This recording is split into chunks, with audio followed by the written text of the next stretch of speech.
आगरा जिले की 9 विधानसभा सीटों पर गुरुवार सुबह 7 बजे से ही वोटर लाइन में आकर लगे वोटरों ने कहा कि कुछ नया देखने के लिए अपनी इच्छा से वोट डालें और जन एक्सप्रेस न्यूज की टीम को बताया इस बार हम किस तरीके का विधायक अपने बीच चाहते हैं, इस तरीके की सरकार की कार्यप्रणाली देनी चाहिए। वहीं कुछ लोगों ने तो सांसद और विधायकों की वेतन और पेंशन को लेकर भी कमेंट किए। उसमें वह पूरी तरह से अस्वस्थ है कि जब विधायक हमारे बीच का है और अपने आप को समाज से भी बताते हैं तो इन्हें पेंशन आवेदन किस बात के लिए चाहिए। इनको मूलभूत सुविधाएं भी दी जाती हैं जो कि कहीं ना कहीं जनता का शोषण करके ही इनका पेट भरा जाता है। आइए दिखाते हैं अविनाश कुलश्रेष्ठ की एक खास रिपोर्ट। आप देख रहे हैं जन एक्सप्रेस न्यूज। मैं हूं अविनाश कुलश्रेष्ठ। आप देखेंगे जनता का चक्रव्यूह। जनता का चक्रव्यूह में किस तरीके से प्रत्याशी अपने अपने झोल बनाए हुए हैं, किस तरीके से जनता के चक्रव्यूह को तोड़कर बाहर निकलना चाहते हैं प्रत्याशी। आप जिन भी वादों को लेकर प्रत्याशियों के सामने गए, उन प्रत्याशियों ने किस तरीके से वायदे किए और किस तरीके से आपको लुभाया है और किस तरीके से आपके विश्वास को तोड़ के अपनी सीट बनाई, वह सभी चीज़ आज जनता जान चुकी है। और जनता चाहती है क्या होना चाहिए आगे बदलाव, किस तरीके का होना चाहिए प्रत्याशी, किस तरीके की होनी चाहिए कार्य व्यवस्था और किस तरीके से प्रत्याशी को मिलने वाली सुविधाएं। आपको बता दें कि इस समय जनता अपने चक्रव्यूह में लिए बैठी है कि किस तरीके से हमारे यहाँ के जो जनप्रतिनिधि हैं, जो अपने आप को एक जनसेवक कहते हैं, वो अपने आप को जनसेवक न बनाकर वो एक तरीके से कैंडिडेट बन जाते हैं कि जो कि हमारे ही पैसे से वो खुद ही ऐश करते हैं। आज जनता के अंदर वो रोष है कि इनको पेंशन, वेतन और मूलभूत सुविधाएं फ्री में क्यों दी जाती हैं। जनता ने से रूबरू कराएंगे आपको हम जन एक्सप्रेस के माध्यम से। आज विधानसभा के चुनावों का जो लोग खड़े हुए थे, जो प्रत्याशी थे, उनके भविष्य का जो भी निचोड़ निकालना है ये आपको दिखाएंगे हम अपने जनता के चक्रव्यूह में। जनता के चक्रव्यूह में कौन निकल के बाहर आता है इसके बारे में तो समय ही बता पाएगा, क्योंकि 10 मार्च को जिस समय हमारा वोट बैंक खुलेगा उस समय ये पता पड़ेगा कि इस चक्रव्यूह को किसने तोड़ा। लेकिन अभी तक की सरकारों में किस तरीके के काम रहे, किस तरीके के हालात पैदा किए, वह जनता आपको खुद बताती चली जाएगी। मैं आपको मिलवाता हूँ अपने क्षेत्र के ऐसे लोगों से जो हर पार्टी के अलग अलग लोग होंगे और अलग अलग बातें अपनी बताएंगे। क्या नाम है खान साहब आपका? मैं अब्दुल मलिक शमसी, भाजपा महानगर आगरा से। ये बताइए कि जिस तरह अब तक सरकार ने काम किए उनसे आप संतुष्ट थे? बिल्कुल। लेकिन लोगों का मानना है कि कहीं ना कहीं लोग हिंदू और मुस्लिम को लेकर ये झगड़े पैदा होते रहते थे। देखिए, ये फालतू लोगों की बातें हैं, फालतू लोग मैसेज पहुंचाते हैं। मैं ये कहूँगा आवाम के लोगों से कि जिस सरकार ने सब कुछ आराम दिया, आज हमारी बेटी सुरक्षित है, हमारी बहन सुरक्षित है, हमारी माँ सुरक्षित है, आज अपने घर से निकलती है और घर तक पहुँचती है। इससे अच्छा मैसेज सरकार क्या देगा। मैं धन्यवाद देना चाहूँगा अपने वज़ीर आला नरेंद्र मोदी जी को और योगी नाथ जी को कि इतना बढ़िया मैसेज उन्होंने आवाम को दिया। और इस बात को जो बात समझ लें, जो बेटी घर से निकल रही है और वो घर से बाहर से बेटी घर तक पहुंच रही है, इससे बड़ा मैसेज मैं नहीं देखना चाहता। खास आपकी पूरी बात से सहयोग मिलता है कि कहीं ना कहीं मौजूदा सरकार ने काम किए और काम के आधार पर उन्होंने अपना विश्लेषण दिया। और आज जो भी प्रत्याशी हमारे बीच आ रहा है वो कुछ ना कुछ अलग करके बताएंगे। और हमारे साथ एक पूर्व पार्षद भी हैं जो पहले बीजेपी से थे। आज उनका क्या मत है और क्या कहना चाहते हैं अब आने वाली जनता को? क्या नाम है? मेरा नाम संदीप उपाध्याय, पूर्व पार्षद। संदीप जी, इस समय जो चुनावी हालात चल रहे हैं उनके बारे में क्या आप बताना चाहेंगे? देखिए, बताने का कोई विकल्प ही नहीं बचा है। जो राम को लाए थे हम उनको लाएंगे, तो इसका मतलब राम राज्य आ चुका है। और जो राम राज्य आ चुका है तो किसी प्रकार की कोई समस्या जनता के आगे रही नहीं है।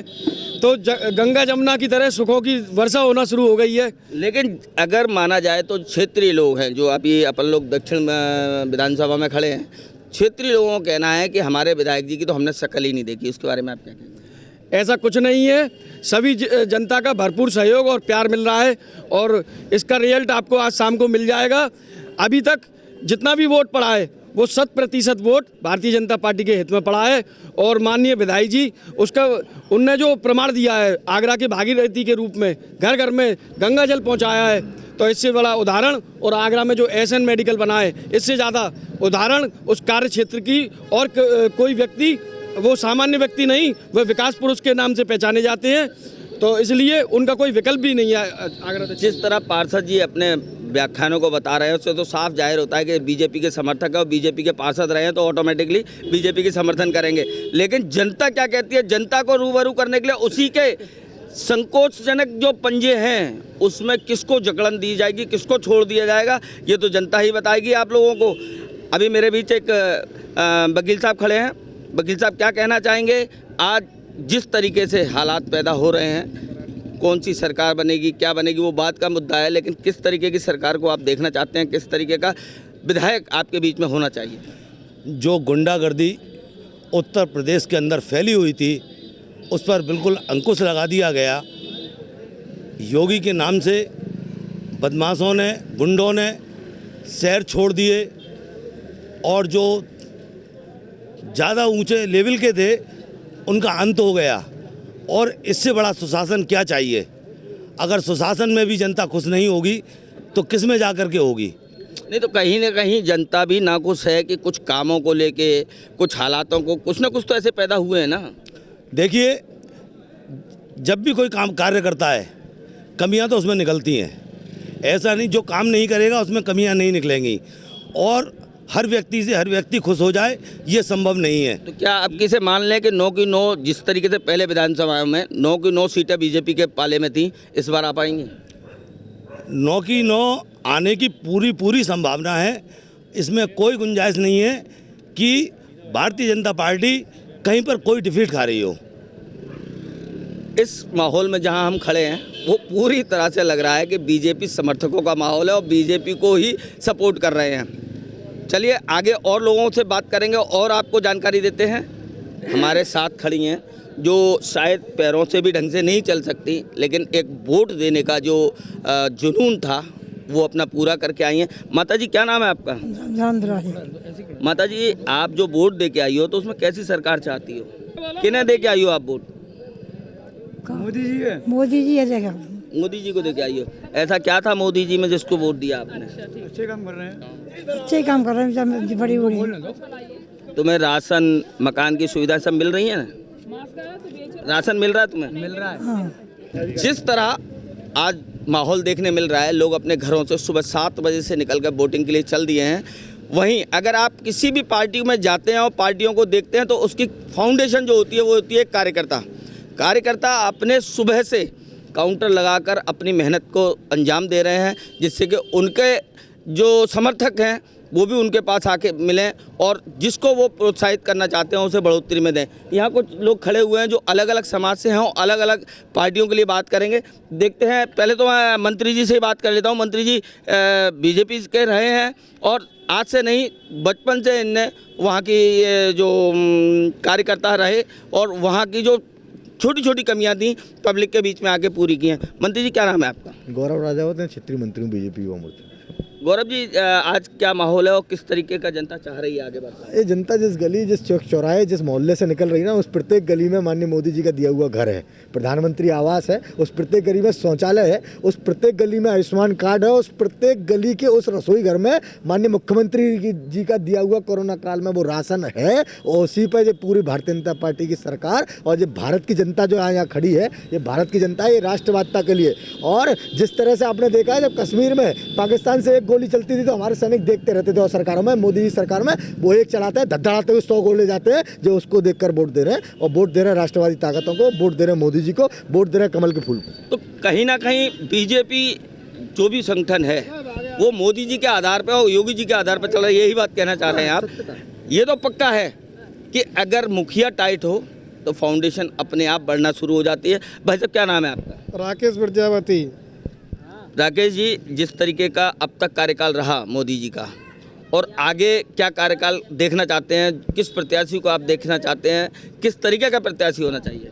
हमें देश के विकास के लिए और जो हिंदू हित की बात करेगा और जो देश की बात करेगा, हमें ऐसा प्रत्याशी चाहिए वो जो काम कर ही रहे हैं। इससे पहले की सरकारों में हिंदुत्व नहीं था क्या? बिल्कुल नहीं था।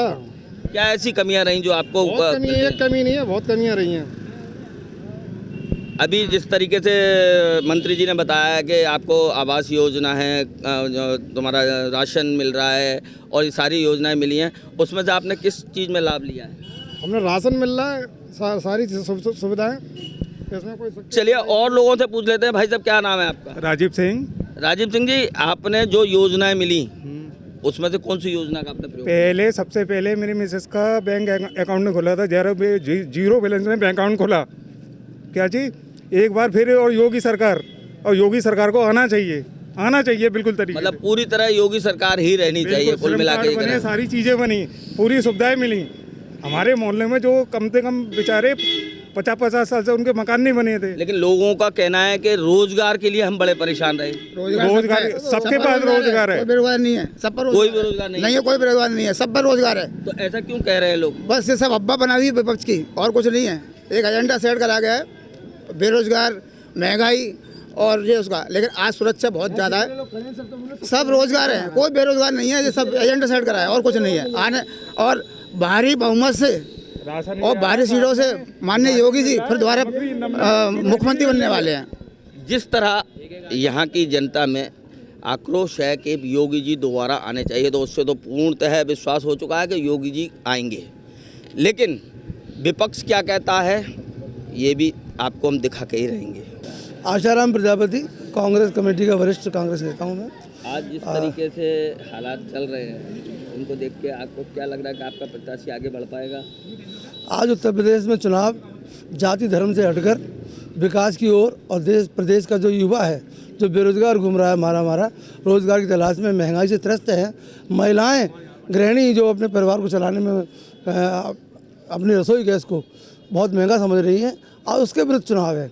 आज पब्लिक ने, आज प्रदेश की जनता ने अपना मताधिकार का प्रयोग ऐसी पार्टी के लिए किया है जो महिला प्रधान है, जो महिलाओं की आवाज़ को उठाएंगे, जो युवाओं की आवाज़ को उठाएंगे और महंगाई को कम करेंगे। इसलिए आज उत्तर प्रदेश की सरकार जो जन विरोधी नीतियों के विरुद्ध इस प्रदेश की जनता ने कांग्रेस के लिए अपना मताधिकार प्रयोग करने का प्रयास किया है और उम्मीद है कि आगामी 10 वो तो ठीक है, लेकिन एक चीज़ और भी है, जो जनप्रतिनिधि जुड़ के आते हैं अपने साथ, तो वो एक सरकारी ओहदे पर तो होते नहीं, उन्हें क्या कहते हैं अपन लोग? हम लोग जनप्रतिनिधि कहते हैं उनको। जनप्रतिनिधि मतलब कि हमारी जनता की सेवा करना। बिल्कुल है जी। तो उस सेवक को क्या वेतन मिलना चाहिए? नहीं, उस सेवक को वेतन नहीं मिलना चाहिए, लेकिन उसके आधार पर उसको करीब जो हम सुविधाएं देते हैं, जैसे काम के क्षेत्र में काम करने जाते हैं तो उनके ऊपर जो हमें प्रावधान है उनको सहयोग करने का, उस तरह होना चाहिए, तनख्वाह नहीं होनी चाहिए। जिस तरीके से आज विधायक, सांसद, पार्षद सबको वेतन मिलता है, वहाँ किसी भी हालात में उनको ये नहीं कह सकते कि ये हमारे प्रतिनिधि हैं या ये हमारे सेवक हैं, क्योंकि जब वेतन ले रहे हैं तो वेतन भोगी का मतलब होगा कि वो एक नौकरी कर रहे हैं। हमारे यहाँ उनको वेतन मिल रहा है, उनको तुम्हारा हर सुविधाएं दी जा रही हैं, पेट्रोल, बिजली का बिल सब फ्री किया जाता है। ऐसा क्यों है नेता जी? इस तरीके के हालातों में क्या होना चाहिए? नहीं, जनप्रतिनिधियों को सेवा भावना होनी चाहिए। हम लोग जो सेवक चुनते हैं अपनी आवाज़ को उठाने के लिए, जो हमारी सुविधाएं, जो हमें मौलिक अधिकार हैं, उनकी आवाज़ उठाने के लिए हम लोग जनप्रतिनिधि चुनते हैं।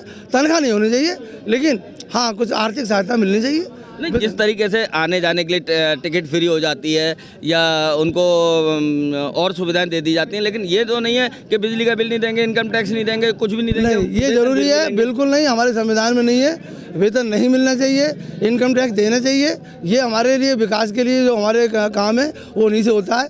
हम इनको वेतन देने के पक्ष में नहीं है, लेकिन जन सुविधा जरूर मिलनी चाहिए। लोकतंत्र के चुनावों में आज पहला दिन है जिस दिन आगरा में वोटिंग चल रही है, और इसी श्रृंखला में एक मेरे साथ बालक है जो पहली बार अपना वोट दे के आया। बेटा क्या नाम है आपका? मेरा नाम सोनू सागर है। और सोनू, आज तुमने पहली बार वोट दिया, क्या चाहते हो, कैसी सरकार होनी चाहिए? हम चाहते हैं अर्थव्यवस्था, कानून व्यवस्था और बैंकों की रक्षा, सब समाज के सम्मान में, और ऐसी सरकार होनी चाहिए। महंगाई और जो लूटपाट, चोर चकेरी, भ्रष्टाचार लोगों के साथ में होनी चाहिए। हमारे प्रदेश में खुशहाली और विकास की उन्नति और तरक्की होनी चाहिए, मैं ये चाहता हूँ। आप पढ़ाई करते हैं? जी, मैं 9th क्लास का छात्रा हूँ और मेरी इस टाइम स्कूल बंद है, मुझे पता है। जिस तरीके की सरकार अभी करती आई है और आगे कैसी सरकार चाहिए ये जो सरकार थी उसने कैसे काम किया और आगे सरकार को कैसे करती जी हम आगे जो सरकार वर्तमान में रही है योगी आदित्यनाथ जी की, जिस सरकार भी उनको बहुत गलत रही है और जिस नीति से इन्होंने काम किया है कुछ काम नहीं किया और जो बहन बेटियों की सुरक्षा में बिल्कुल नाकाम रहे हैं और उन्होंने बिल्कुल रक्षा नहीं कर पाए और जी महंगाई और ये लोगों के साथ चोर चकेरी भ्रष्टाचार लूटपाट बहुत हुई है 5 साल के अंदर। नहीं, जिस तरीके से सरकार कह रही है कि हमने लोगों को नाज दिया है, मकान दिए, हमको कोई लाभ नहीं मिला है और ना आज तक और ना हमारे तक कोई योजना नहीं आई हमारे पास, ना हमको लाभ मिला है। राशन है, राशन कुछ नहीं करता, महंगाई बहुत है, कोई गरीब आदमी अपने बच्चों को पाल नहीं पा रहा है, काम धंधे में बिल्कुल वो हो गई है, मंदी चाहिए, महंगाई बहुत है इस बार बिल्कुल गरीब आदमी की। एक चीज़ और बताओ जी, जिस तरीके से हम लोग विधायक और सांसदों को एक समाज सेवी कहते हैं, लेकिन उनको सरकार वेतन देती है, पेंशन देती है, जो कि शायद कहीं ना कहीं आप लोगों को इस तरीके से निकल भी जाता है, तो उसके बारे में आप जी यहाँ के विधायक वर्तमान में रहे डॉक्टर उन्होंने आज तक मुझे को छावनी के अंदर दिखाई नहीं दे रहे हैं, न कभी दिखाई देंगे 5 साल के अंदर उन्होंने कभी। मैं जो सवाल पूछ रहा हूँ वो ये है कि इन लोगों को जो विधायकों को जो तनख्वाह मिलती है, पेंशन मिलती है और फ्री की सुविधाएं मिलती हैं, ये मिलनी चाहिए या नहीं मिलनी चाहिए? जी नहीं मिलनी चाहिए। क्यों? क्योंकि ये लोग कुछ चाहते नहीं है गरीब आदमी के बारे में। हमारी समाज सेवा करने के लिए उतारा जाता है, हमारी समाज सेवा कर नहीं पाते हैं, ज़्यादा कह रहे हैं ऐसा फिर जो चलना चाहते हैं हमारे चाबी हमारा विकास हो, हमारा देश आगे बढ़े, उत्तर प्रदेश आगे बढ़े। जहाँ लोग अपनी भावनाओं को बाहर निकालते हुए बता रहे हैं कि किसी भी तरह से जो हमारे विधायक हैं, सांसद हैं, इनको हर सुविधा मुहैया करा दी जाती है, लेकिन कहीं ना कहीं हमारी ही जेब काट के उनको दिया जाता है। ये सारी सुविधाएं इनकी बंद होनी चाहिए। जब समाज सेवी है तो समाज की सेवा करें, निस्वार्थ होकर करें। लोकतंत्र में हर इंसान को अपना बोलने के लिए स्वतंत्र है और आज जो वोट देने जा रहे हैं उनकी भी एक अपेक्षा है कि हमारा जो विधायक बन के आए, जो सांसद बन के आए, वो हमारे लिए किस तरीके की सेवाएं करे। आइए हम खड़े हैं इस समय अर्जुन नगर अयोध्या कुंज के आसपास के एरिया में, जहाँ कुछ लोग अपने तरीके से अपनी बातों को रखना चाहते हैं, जिसको आपको रूबरू कराएंगे। जिस तरीके से जनता ने जो चक्रव्यूह बनाया है अपने बीच से विधायक निकालने के लिए, उस चक्रव्यूह को कौन तोड़ता है वो यही जनता तय कर पाएगी। क्या नाम है भैया आपका? जी मेरा नाम शैलेंद्र मतकर है। शैलेंद्र जी, आज जो आप वोटिंग कर रहे हैं उसमें किस तरीके का विधायक, किस तरीके से अपने उसको चुनना चाहेंगे? श्रीमान जी मैं आपको बताना चाहता हूँ, हमें ऐसा विधायक चाहिए जो एक निचले स्तर से आया हो, जो राजशाही नहीं हो और पैतृक करोड़ों की संपत्ति ना हो और उस स्तर का हो जो समाज से जुड़ा हो, जिसे जनता जानती हो। जिस तरीके से आज तक गवर्नमेंटें आई जी, सबने कहा था मैं समाज सेवी हूँ, मैं समाज सेवी हूँ, लेकिन जब वो वेतन भोगी हो जाते हैं तो क्या समाज सेवी रह पाते हैं? बिल्कुल नहीं कहूँगा इस बात को। ये वेतन भोगी क्या है, वो समाज को उनको ठुकरा देना चाहिए। जो जैसे कि 35 साल तक एक सरकार ने शासन सत्ता में रहे, तो उनका आज भी उनके राजशाही तरीके से रह रहे हैं वो लोग। तो मैं नहीं चाहता कि ऐसे आदमी को हम जनसेवक बोल सकते हैं। जिस तरीके से हमारे यहाँ एक आदमी पढ़ लिख कर कितने इंटरव्यू पास करने के बाद एक नौकरी पे पहुँचता है और उसके बाद भी उनकी पेंशन खत्म, और जबकि इनको हाउस टैक्स में छूट, वाटर टैक्स में छूट, बिजली का बिल देना नहीं, आने जाने का खर्चा देना नहीं, पेट्रोल देना नहीं, सिक्योरिटी गार्ड मिलना नहीं, तो इनके बाद भी इनको भत्ते के बाद भी इनको वेतन मिलता है, इनको मिलता है। क्या है, जरूरी है? गलत है। इस बात से मैं आपके से सहमत हूँ। ये मतलब जनता से जुड़े लोग होते हैं, इनको ऐसी सुविधाएं को ऊपर से निचले स्तर तक लेके आनी चाहिए, जिससे उनका जो पेंशन भत्ता जो मिलता था पिछली विगत सरकार, मैं सांसदों की बात करूंगा, विधायकों की बात नहीं करूंगा, मैं सांसदों की बात करूंगा। उनकी मैं बोलूँगा जो 35 साल तक रहे थे, वो आज भी जहाज की यात्रा, ट्रेन की यात्रा कर रहे हैं। मैं इस बात से सहमत हूँ। क्या चाहते हैं आप आने वाली सरकार में? ये चीज़ें बंद हो जानी चाहिए। आने वाली सरकार में जैसे हम केवल विधानसभा की बात करें, इस समय विधानसभा का चुनाव लड़ रहा है, तो जो हम देख चुके हैं पिछली सरकार में, जो जैसे कि पिछली सरकार में जो जिनको लाभ मिलता था वो उसमें बदलाव हो। वर्तमान में सरकार दूसरी बदलने वाली है, ये पूरा देश प्रदेश जानता है। माननीय बहन जी मुख्यमंत्री बनने जा रही है, उनकी शासन सत्ता को सभी लोग जानते हैं और सभी लोग स्वीकार करते हैं, तो इसमें कोई दौरा नहीं है। तो बहन जी इस कानून को ला सकती है क्या? कानून को उनके द्वारा बताने की ज़रूरत नहीं कि उनकी जो वो एक नीचे तबके से एक निम्न स्तर से उठ के आई थी। वो अपनी पीड़ा जानती थी कि जनता की पीड़ा क्या होती है। तो हर पहलू को मद्देनजर रखते हुए माननीय बहन जी सरकार बना रही है और सबके हितों का लाभ। जिस तरह हमारे भाई ने बताया कि बहन जी सरकार बना रही हैं, ये तो अभी आने वाला टाइम बताएगा, हमारे जनता का चक्रव्यूह बताएगा कि किसकी सरकार बनने वाली। भैया क्या नाम है आपका? रंजीत कुमार। रंजीत जी, आज के समय में जिस तरीके से सरकार काम कर रही है कि आपको राशन फ्री मिल रहा है, आपको बिल्डिंग मिल रही है, मकान जैसे हाउस लोन देते हैं, तो क्या इन चीज़ों से आप संतुष्ट हैं? ना, बिल्कुल संतुष्ट नहीं है। हमें ना तो मुफ्त का राशन चाहिए, ना मुफ्त का मकान चाहिए, हमें तो रोजगार दीजिए। रोजगार क्यों नहीं दे रहे हैं आप? शिक्षा दीजिए, शिक्षा के लिए विद्यालय बंद कर रखे हैं, कोरोना काल में विद्यालय बंद कर रखे हैं, बाकी सारी सब कुछ खोल रखे हैं। हमें तो विद्यालय खोलिए, शिक्षा दीजिए, हमें आप रोजगार दीजिए, हम अपने आप ले लेंगे राशन। तो आप कैसी सरकार चाहते हैं? हम तो ऐसी सरकार चाहते हैं जो हमें रोजगार दे, रोजगार मुहैया कराए हमारे लिए और शिक्षा दे, हमें समानता का अधिकार। जिस तरीके से अभी तक जो सरकार ने काम किया उनसे आप संतुष्ट नहीं? बिल्कुल संतुष्ट नहीं है। तो इस सरकार ने सिर्फ नाम बदलने के अलावा कुछ नहीं किया। सारे जो नाम बदले हैं वो नाम बदले हैं, उसके अलावा कुछ नहीं किया। नाम तो बहन जी की सरकार में नहीं, बहन जी ने जो हाथरस था उसको महामाया नगर, और ये सब तो गवर्नमेंट है अपनी अपनी पॉलिसियों में चलती आई हैं। मैं आपको बताना चाहूँगा जो नाम बदले थे वो हमारे महापुरुषों ने, जिन्होंने बहुजन समाज से लेकर सर्व समाज के लोग जो जुड़े थे उनके नाम पर है, ना कि अपने नाम पे कि मायावती नगर रख दिया हो या कुछ ऐसा रख दिया हो। तो उसका महामाया नगर, महामाया कौन थी आपको मैं बताऊँ? कौन थे मतलब किसके बारे में बताइए?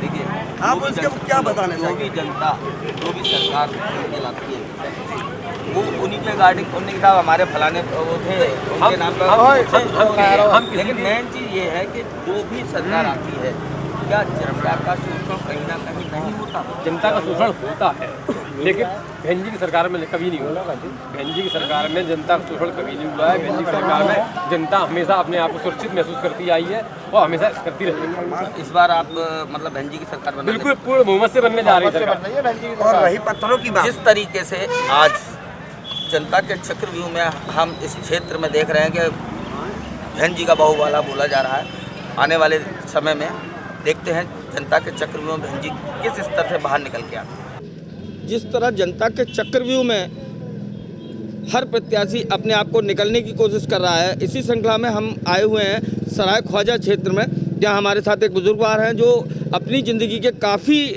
सारे उनने इस तरीके के चुनावों को देखा होगा। किस तरीके की सरकार आप लोग चाहते हैं?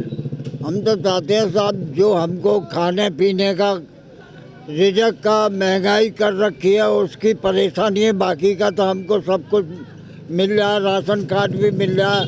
जैसे उम्र के लिहाज से हमारा 86 साल की उम्र हो गई, उसके हिसाब से हमारा 4 दिन पहले ही वोट डलवा दिया, हमको लाइन में लगने की ज़रूरत नहीं पड़ी, ये आराम हमको बहुत मिल गया।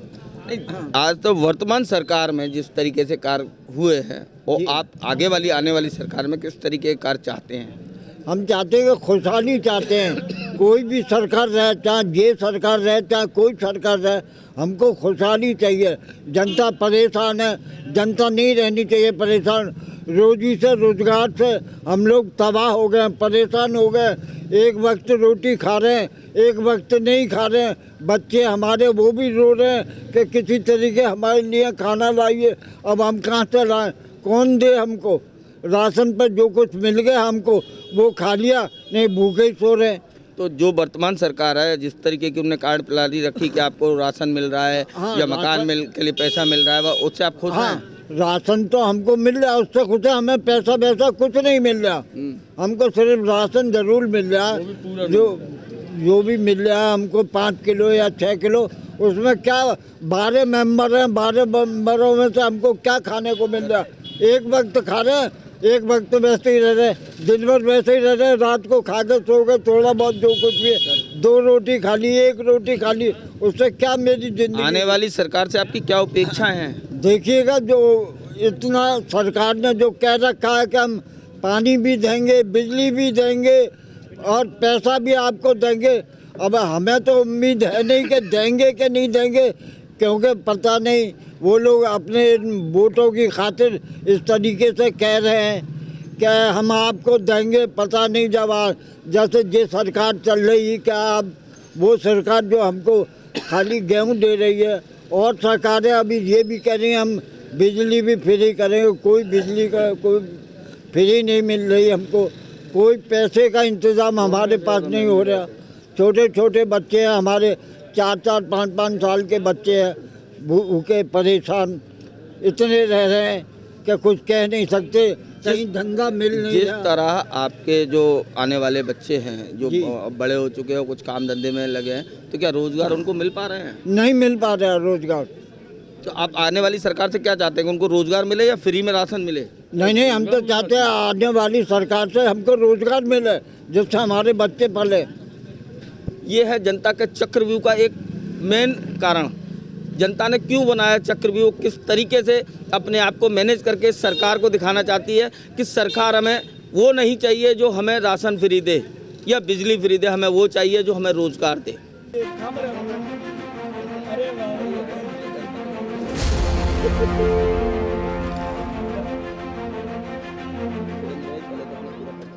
सिकंदर सिंह वाल्मीकि, कांग्रेस पार्टी से मैं छावनी विधानसभा 87 का प्रत्याशी हूं। और आज जिस तरह का गजब का उत्साह लोगों के बीच में जाकर के दिखाई दे रहा है कि लोग वोट डालने के लिए काफ़ी उत्साहित हैं। हमारी माता बहनें, वृद्धजन और युवा, ये लोग पूरे उत्साह के साथ अपना मतदान कर रहे हैं। और युवाओं के बीच में जाकर के एक बात मालूम पड़ी कि सभी लोग बदलाव चाहते हैं, क्योंकि महंगाई, भ्रष्टाचार और कुशासन इस सरकार में पूरे तरीके से लोगों ने देखा है। युवाओं की लाइफ खराब हो गई है, इसलिए यूथ यही चाहता है कि बदलाव हो। नहीं, यूथ में कुछ देखने को मिला है। अभी कुछ लोगों ने स्टेटमेंट दिए कि जहां हम लोग विधायक चुनते हैं, सांसद और बन के आते हैं, उनके लिए हम लोग सरकार पूरी तरह से समर्पित हो जाती है कि उनको वेतन भी देना है, उनको पेंशन भी देना है, उनको हाउस टैक्स, वाटर टैक्स, बिजली के बिल सारे माफ़ कर दिए जाते हैं। तो क्या आने वाली सरकार इन चीज़ों पर अंकुश लगा पाएगी आपकी? देखिए, जनता के लिए मैं चुनाव में आया हूँ, राजनीति में आया हूँ और जनता ने ही मुझे भेजा है। मैं कोई एरोप्लेन वाला नेता नहीं हूँ, मैं ज़मीन से जुड़ा हुआ एक कर्मचारी वर्ग से हूँ। और मेरा समुदाय एक ऐसा समुदाय है जो कि हमेशा ही सेवा में रहा है, सेवा भाव में रहा है। तो आप लोग बस मुझसे यही उम्मीद कर सकते हैं कि मैं ज़्यादा से ज़्यादा सेवा करूँगा और जो भी समस्याएं जनता के सामने आएंगी उनको दूर करने का काम करूँगा। जैसा कि रूपाली जी ने बोला है, रूपाली दीक्षित ने, सपा से हैं जो, कि मैं वेतन नहीं लूँगी और मैं अपने वेतन को और कन्याओं के लिए खर्च करूँगी, उनके एजुकेशन के लिए खर्च करूँगी। ऐसा कुछ आपने भी कुछ बीड़ा उठाया है क्या? देखिए, मैंने अपना तन, मन और धन मेरे पास नहीं है। तन मन अगर वेतन जैसा मैटर होता है, धन भी जनता के लिए समर्पित करूँगा और जो भी जनता कहेगी, जनता के निर्देशों का पालन करते हुए मैं अपना जीवन यापन करूँगा। सुरेंद्र कपूर दयालु, पूर्व पार्षद, बहुजन समाज पार्टी। आज वोटिंग का टाइम है, किस तरीके का बदलाव चाहते हैं, किस तरीके से सरकार की अपेक्षाएं हैं, क्या कार्य करे जो आगे पब्लिक के काम आए? ऐसा हम लोग तो यही चाहते हैं भैया का जो आगे भी जो सरकार बनने जा रही है वो बहुजन समाज पार्टी की सरकार बनने जा रही है, क्योंकि सारे मतों ने, जो भी जितने भी मत हैं, उन्होंने निर्णय ले लिया है कि इस बार हमें जैसा सरकार चेंज करनी है और सरकार चेंज हो रही है। सरकार चेंज होने के बाद क्या चेंजिंग आनी चाहिए जो आज तक कार्यप्रणाली चली आ रही है? जो सरकार, देखो आपने देखा है सरकार चेंज होने के बाद बहन जी की जो सरकार चलती है, इसमें एक तरह का राम राज्य चलता है।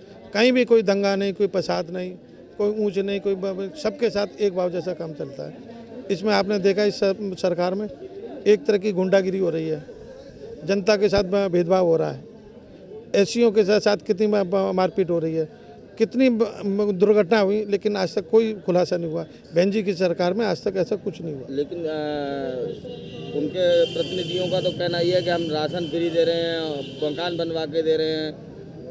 देखो, राशन फ्री की और मकान की तो ये बात है, जो बहन जी ने दिया है वो धरातल पर सबको दिख रहा है। काशीराम आवास योजना जाके देखो, सबको नज़र आती है कि बहन जी ने मकान दिए।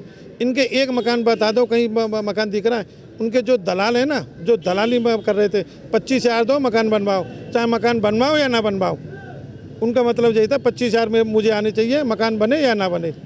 एक मकान जाके दिखा दो कौन सा मकान बनना है। आगे पूरा बहन जी की सरकार में बहन आपने जी क्या की- उम्मीद लगाई है, क्या किस तरीके से बहन जी की अब जो बहन जी की सरकार आने वाली है उसमें सभी की उम्मीद है कि बहुजन समाज पार्टी लेके सभी मतों के लिए वो अच्छा काम करेंगे और अच्छा काम करती रहेंगे।